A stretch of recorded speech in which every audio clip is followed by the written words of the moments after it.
किसानों पे आय दोगुनी करने की बात कही गई, लेकिन वो हुआ नहीं।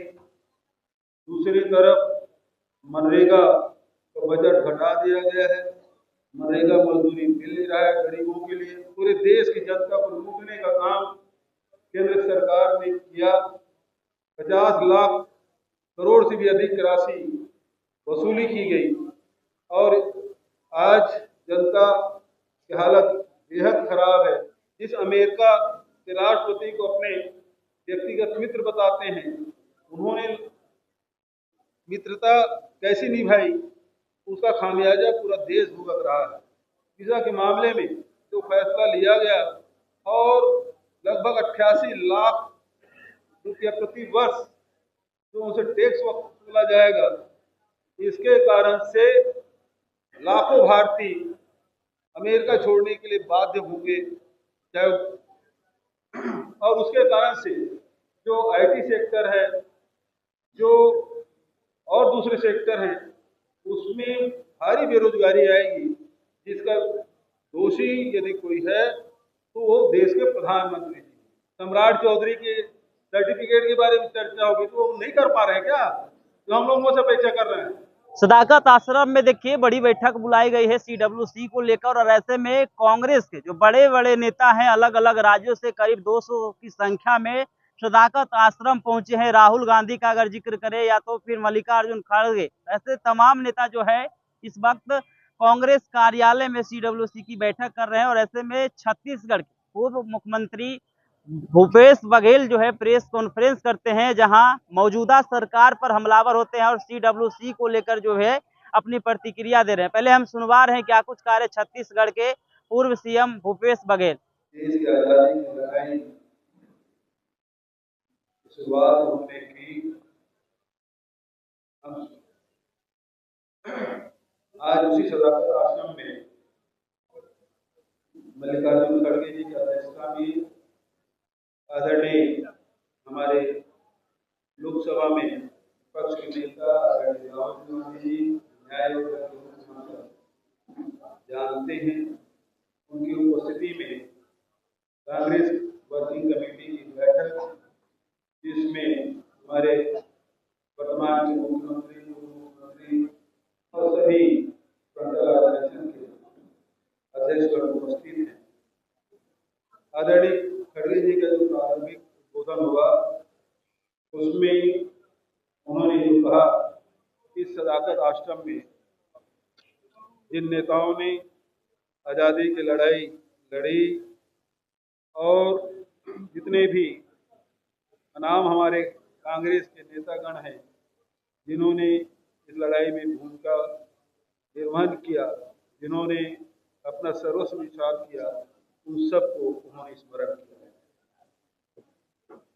आदरणीय साथियों, आज वर्तमान जो स्थिति है उसमें बड़ी चिंता जाहिर की आदरणीय अध्यक्ष जी ने,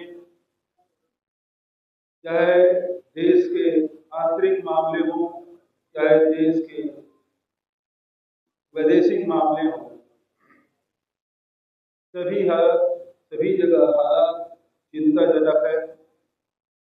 देश के अंदर जो आर्थिक हालात बन पड़े हैं वो सबसे ज्यादा चिंतनीय है। एक तरफ किसानों पे आय दोगुनी करने की बात कही गई, लेकिन वो हुआ नहीं। दूसरी तरफ मनरेगा का बजट घटा दिया गया है, मनरेगा मजदूरी मिल नहीं रहा है गरीबों के लिए। तो तीसरी तरफ एमएसएमई, जितने हमारे लघु और मध्यम श्रेणी के जो उद्योग हैं वो चरमरा गया है। तो आर्थिक स्थिति हमारी बहुत ही डामाडोल है। ऐसे समय में जब जीएसटी लागू किया गया, उस समय भी कांग्रेस ने विरोध किया था और सुझाव दिया था कि 4 और 8% स्लैब होना चाहिए, जबकि 5 स्लैब रखे गए। और उस समय प्रधानमंत्री जी का भाषण आप उठा के देख लीजिए, उस समय भी उन्होंने कहा कि बहुत क्रांतिकारी कदम है, देश की दूसरी आजादी का दिन है 30 जून 2017 को उन्होंने मध्य रात्रि की घोषणा की, ये दूसरी आज़ादी है। और उस समय भी गरीबों के माली हालात सुधरेंगे, किसानों के, मजदूरों के, नौजवान के, व्यापारी और उद्योगपतियों की स्थिति में गुणात्मक वृद्धि होगी, इस प्रकार की बात कही गई थी। और वही बात जब आप 5 स्लैब से घटा के 2 स्लैब किए, तब भी वही बात आप कह रहे हैं। लेकिन इन 8 सालों में आर्थिक पूरे देश की जनता को लूटने का काम केंद्र सरकार ने किया। 50 लाख करोड़ से भी अधिक राशि वसूली की गई और आज जनता की हालत बेहद खराब है। उनके क्रय शक्ति बिल्कुल क्षीण हो गई है और अब ये कहते हैं कि उत्सव मनाने की बात, जब लोगों के पास पैसे ही नहीं है तो खरीदी किस बात की करेंगे। इस प्रकार की बातें आदरणीय खड़गे जी ने प्रारंभिक उद्बोधन में की। विदेश नीति के बारे में भी उन्होंने कहा कि आज हमारे पड़ोसी देश जितने भी हैं, चाहे वो श्रीलंका हो, बांग्लादेश हो, नेपाल हो, म्यांमार हो, जितने भी हमारे पड़ोसी देश हैं, उनका झुकाव चीन की तरफ हो गया है। और प्रधानमंत्री जी कहते हैं, जब राहुल जी ये मामला उठाते हैं कि डोकलाम के मामले हो चाहे अन्य जहाँ चीन ने घुसपैठ किया हुआ था, प्रधानमंत्री जी उन्हें सर्टिफिकेट देते हैं, न कोई घुसा हुआ है न कोई आया है। इस प्रकार से आप देखेंगे आज हमारे पड़ोसी देशों में, चाहे वो श्रीलंका हो, चाहे वो बांग्लादेश हो, अब नेपाल, पहले अब बांग्लादेश, पहले श्रीलंका में हुआ, राष्ट्रपति कार्यालय में उसके निवास में घुस गए थे।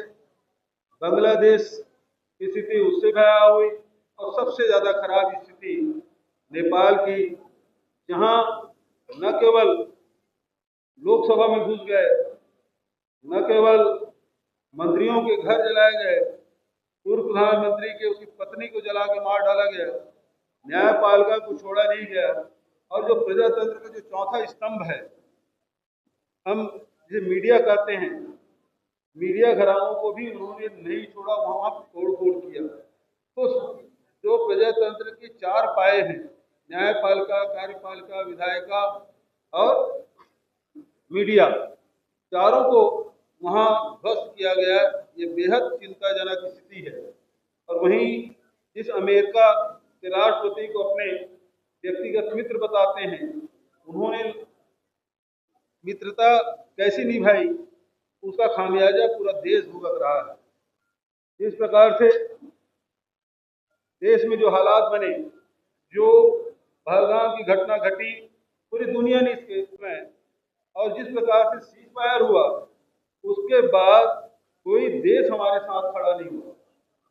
पहले सांसदों के प्रतिनिधि भेजे गए, लेकिन कोई भी देश हमारे साथ खड़ा नहीं हुआ। ये विदेश नीति की असफलता है। और जहां तक के ट्रंप की बात है, ट्रंप अपना मित्र बताते हैं, लेकिन सीज फायर मैंने कराया। इस प्रकार से देश के प्रधानमंत्री का न केवल अपमान किया, कोई नरेंद्र मोदी जी का व्यक्तिगत अपमान नहीं है, ये देश के प्रधानमंत्री का अपमान है।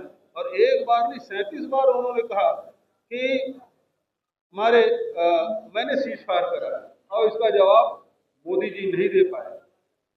दूसरी तरफ जो टैरिफ लगाया गया, 50% जो टैरिफ लगाया गया, पैसे उसके मोदी जी के मित्र कमा रहे हैं और टैरिफ का भार आम जनता उठा रहा है।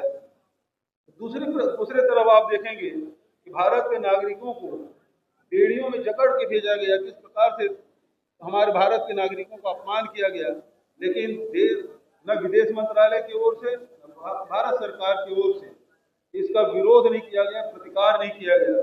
और अभी जिस प्रकार से H1B वीजा के मामले में जो फैसला लिया गया और लगभग 88 लाख रुपया प्रति वर्ष जो उनसे टैक्स वसूला जाएगा, इसके कारण से लाखों भारतीय अमेरिका छोड़ने के लिए बाध्य होंगे। चाहे और उसके कारण से जो आईटी सेक्टर है, जो और दूसरे सेक्टर हैं, उसमें भारी बेरोजगारी आएगी, जिसका दोषी यदि कोई है तो वो देश के प्रधानमंत्री जी। विदेश नीति उनकी पूरी तरफ है, देश के आर्थिक नीति पूरी तरफ है, पड़ोसी देशों के जो संबंध पहले थे, प्रगाढ़ संबंध थे, वो खत्म हो गया। उसका दोषी कोई है, वर्तमान सरकार है। और आज सरकार की स्थिति बेहद नाजुक है। आज आप देखेंगे किस प्रकार से डबल इंजन की सरकार है, और डबल इंजन की सरकार है बेहद कमजोर हो गया है। इसका रिंग पिस्टन खराब हो गया है और धुआं फेंकने का काम कर रहा है। अब इसमें कोई जान नहीं बची, कोई ताकत नहीं है। अब बिहार के स्थिति में देखें, जहां 33% शुगर बिहार से सप्लाई किया जाता था, आज वो महज 3% रह गया है। यहाँ जो बेरोजगारी दर है वो सबसे ज्यादा बढ़ा है।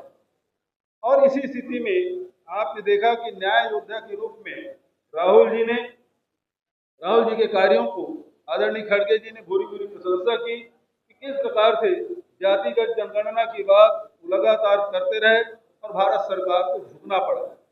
लेकिन जातिगत जनगणना उसी प्रकार से होना चाहिए जिस प्रकार से विपक्षी दल चाहते हैं। राहुल गांधी जी जिन उद्देश्यों को लेकर जाति जनगणना की बात कर रहे हैं उसके हिसाब से होना चाहिए, खाना पूर्ति नहीं होना चाहिए। SIR के मामले में भी जो कदम राहुल जी ने उठाया, जो कदम बिहार की जनता ने राहुल जी का साथ दिया, और कहीं निर्वाचन आयोग को बेखूट में आना पड़ा, ये सारी बातें हैं। लेकिन एक बात और खड़गे जी ने जो बात कही है, जो हमारे प्रजातांत्रिक संस्थानें हैं जिसके माध्यम से प्रजातंत्र की जड़ें मजबूत होती है, वो सारे संस्थाएं कमजोर की जा रही है। चाहे वो कार्यपालिका हो, चाहे विधायिका हो, चाहे वो न्यायपालिका हो, चाहे ईडी और आईटी या सीबीआई का उपयोग ये व्यक्तिगत दुश्मनी निकालने के लिए कर रहे हैं, राजनीतिक द्वेष के लिए कर रहे हैं। तो इससे निश्चित रूप से प्रजातंत्र कमजोर हुआ है। और सबसे बड़ा प्रजातंत्र को मजबूत करने वाला कोई संगठन है तो निर्वाचन आयोग है। और निर्वाचन आयोग आज उसकी भूमिका जो है भारत सरकार के प्रतिनिधि के रूप में या भारतीय जनता पार्टी के प्रतिनिधि के रूप में हो गया है। इस प्रकार प्रजातंत्र कमजोर हो रहा है।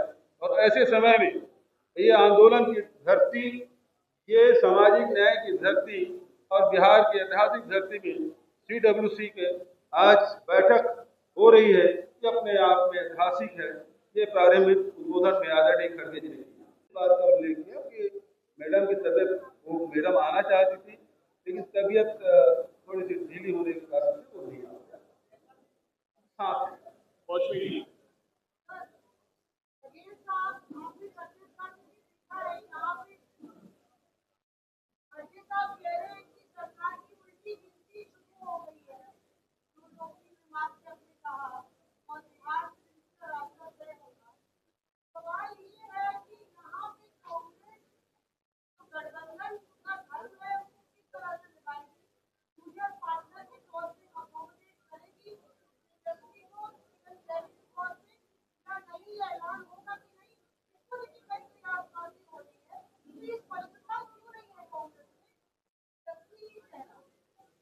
देखिए, महागठबंधन की जब बैठक होगी और मामले में जब चर्चा होगी तो उस समय फैसले होंगे। आज तो कांग्रेस वर्किंग कमेटी की बैठक है, महागठबंधन की बैठक नहीं है। जब वो इंडिया गठबंधन की बैठक होगी तो उसमें यह तय किया जाएगा।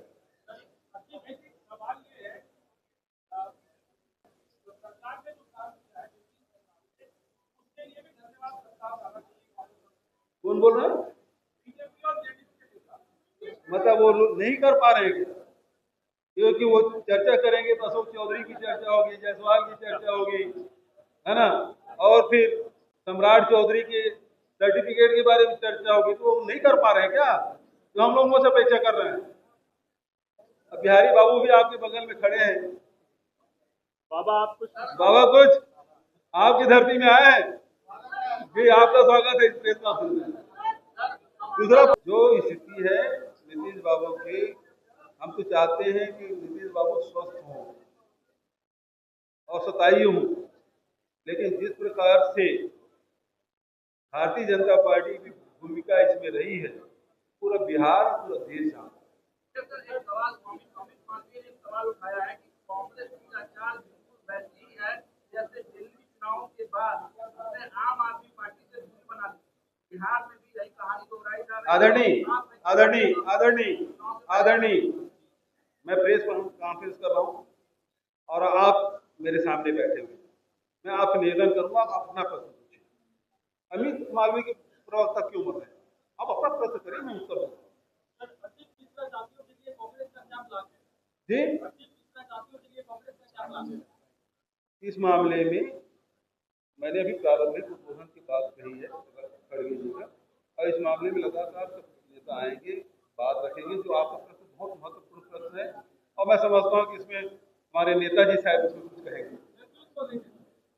नेतृत्व के बारे में भी मैंने पहले कहा कि महागठबंधन जब बैठक होगी तो तय हो जाएगा। बहुत बहुत धन्यवाद। आपने भूपेश बघेल को सुना किस तरीके से CWC की बैठक को लेकर सरकार को जो है घेरते हुए नजर आ रहे हैं। वहीं डिप्टी सीएम सम्राट चौधरी पर जो आरोप लगा है उस आरोपों पर भी जो है अपनी प्रतिक्रिया देते हुए नजर आ रहे थे। इस वीडियो के माध्यम से आप क्या सोचते हैं, अपनी राय हमें कमेंट में दें और ऐसे ही खबरों से अपडेट होने के लिए देखते रहिए आगाज फर्स्ट न्यूज।